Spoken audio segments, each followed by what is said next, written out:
Hey everyone, so today I felt like making a watercolor landscape and I thought it would be interesting to start documenting my thought process for how I approach a painting, since I know there's lots of areas where I can improve and it'd be fun to kind of go through this process together.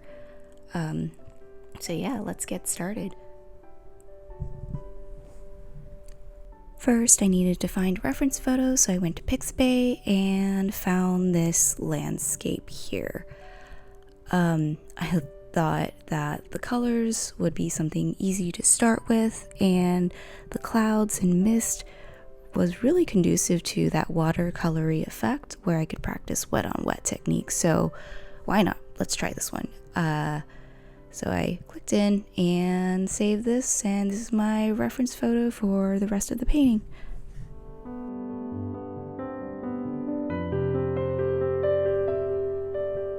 So I'm using a larger round brush, a smaller detail brush, and a pencil to kick off the painting.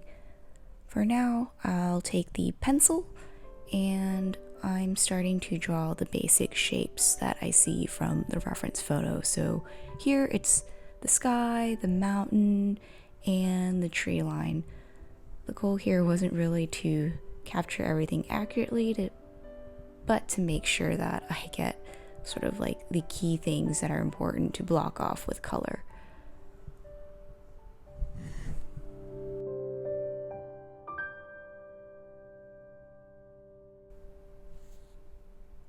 So now I'm kind of blocking off the first layers of color in the painting, starting with the sky.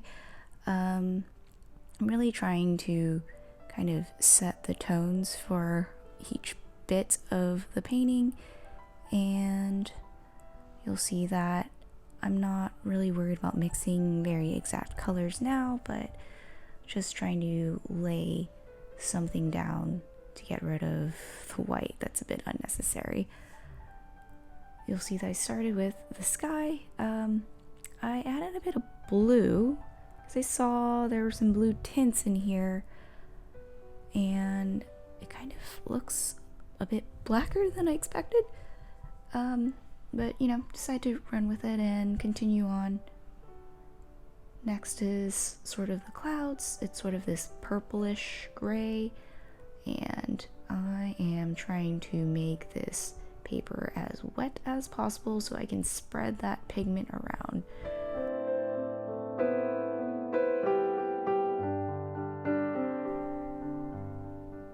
So at this point, I'm adding in some darker colors to get the shadows of the mist here. It's just a more tinted version of what I mixed before, and I'm trying to add this to the wet paper and have the pigment blend out a bit so that there are no harsh edges. I'm mixing bits of red and purple to make a more interesting color than just using the same purpley gray over and over again.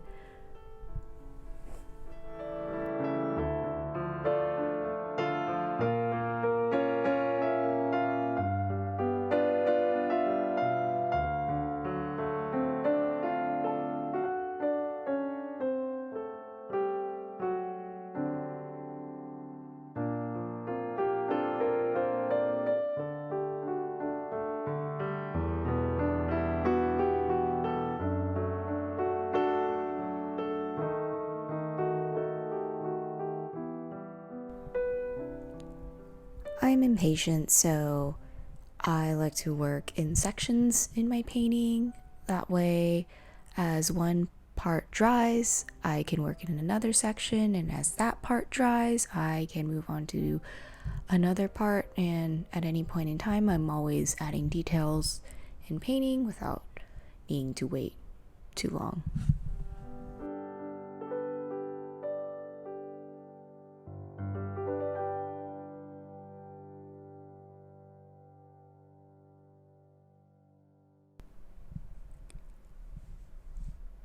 So for the trees, I saw this watercolor tutorial on Pinterest. I'll link it below. And it looked pretty straightforward. It's just layers of wet on wet with like drier detailing above. And I wanted to try that here. So, how hard could it be, right? So you can kind of see me adding those first layer of trees in the back. And as I'm applying color, I'm realizing it's not blending as well into the foreground as I'd like. I'm hoping later, as I add later trees, that you kind of not see that harsh line as much. This was surprisingly harder than I expected, and I was hoping the shapes would look more tree-like.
You'll notice that I've been adding darker colors and layering on darker values just to detail out more of the scenery.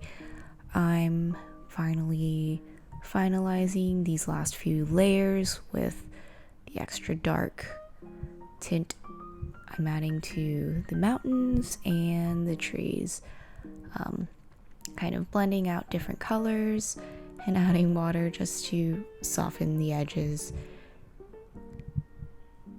At this point, I am adding the sort of most front layer of trees with dark colors, and you'll see that I am bleeding a lot more than I wanted to here. I probably should have waited for the paper to dry before detailing out these trees, and so they tended to lose their shape as they dried.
I'm done. This is sort of the first landscape painting I've painted in a while, and looking at it now, it's not too bad, but I think there are things that I would do differently in the future. You'll see I still have a wet page. One of the big things that I think I didn't do as well was water control, and it's probably related to how I was impatient with waiting for things to dry. If I were to take a look at some very particular parts, I saw two opportunities for me to kind of think about and improve for next time. Starting with what I liked, I called out the water drop earlier in the video, but this was sort of my favorite part of the painting, where you can kind of see where the drop made this accidental cloud that looks pretty nice, and I honestly just need to use that technique more. Then some things that didn't do nearly as well, the tree detailing here. These aren't nearly as crisp and detailed as the reference photo, and it seemed related to me being impatient with letting the paper dry and detailing out the tree shapes themselves. So in the future, probably will work on more misty trees, and that's my next goal to improve. So thanks for joining me, and I hope you all have a great rest of your day.